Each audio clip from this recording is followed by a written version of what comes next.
He's been enrolled in 7 different institutions, including a gap of 18 months around the age of 10, when he apparently didn't attend school at all. I tell you, most kids with his background wouldn't come within 200 miles of this place. Class, this is Mike Orr, and he's new here, so I expect you all to make him feel Never had one before. What, a room to yourself? A bed.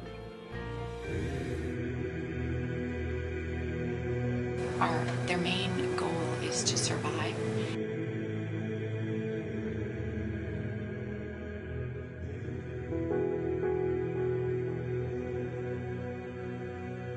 And when you're living in poverty, there's a lot of pressure to have food on the table, to make enough to pay the rent, to have, you're eking by on less than is needed to really be able to live. And so the parents are often very busy. It often has impacted their lives in terms of education, and because of education, it's also impacting the kinds of jobs that they have. In your heart, may you know the truth inside you from the start, may you find the strength to know.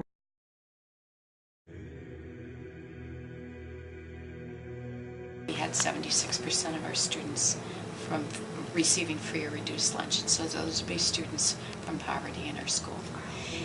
And so we have 350 students, and so if you're thinking about 3/4 of those kids are coming from families of poverty.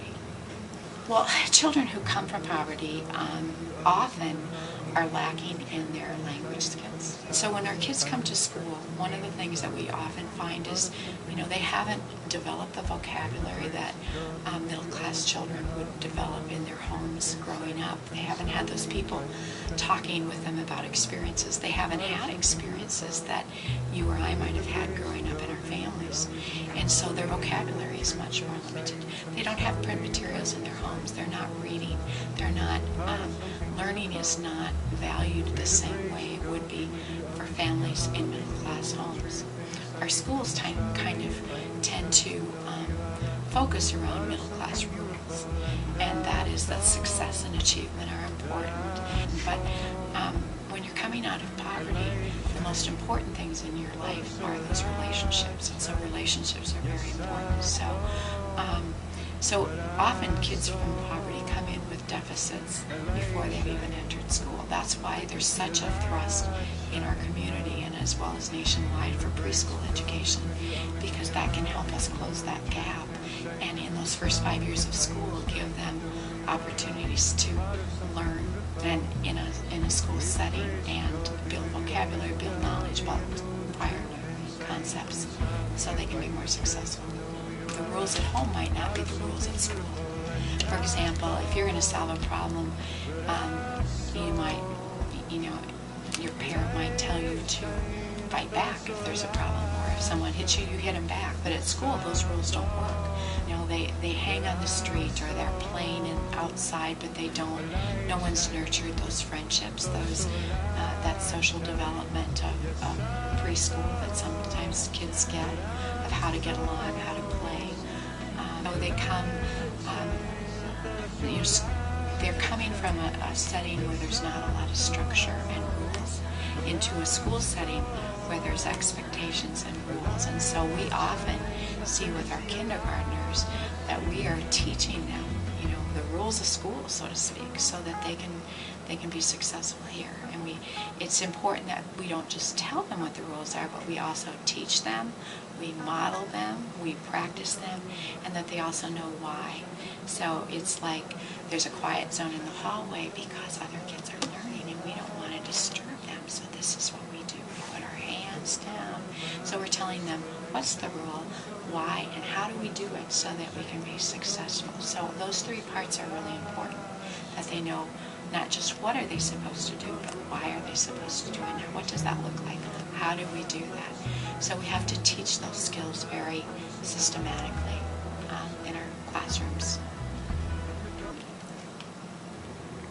There's a saying, they don't care how much you know if they don't know how much you care. And that's very true with children of poverty. Not only the students, but the parents need to know that you absolutely care about their child and that you have a positive relationship. And so that is the most important thing when you're starting a school year and throughout the year, that you have that trust, because often children won't even learn if they don't think their teacher really cares about them.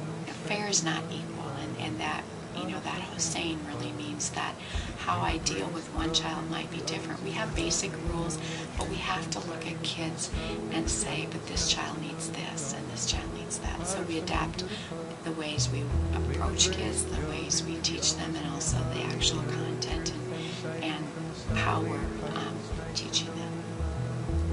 It's not only affecting their education, but it's their health and their welfare and the whole child that you're looking at. We have to look at it. We have to embrace our kids, and we have to want to teach them. And then we need to work together to say, how do we do that so that they can learn and that we can bridge the gaps. We've done a lot of classes for teachers, and I think it's something that they're starting to incorporate into college classes too. We're really tracking kids when we're teaching. We're looking at the standards, but we're breaking students down by different socioeconomic groups, by different minorities, and we're saying, are all kids making growth? Are they all making the same amount of growth? Are some kids falling behind? And there's a lot of initiatives around the country that are looking at how do you close that gap and accelerate the learning of kids that are behind already. But it's a constant challenge for, you know, at every school to make sure that every child is learning and achieving at their grade level. That I saw a light shine. I thought I saw a light shine. Yes, I thought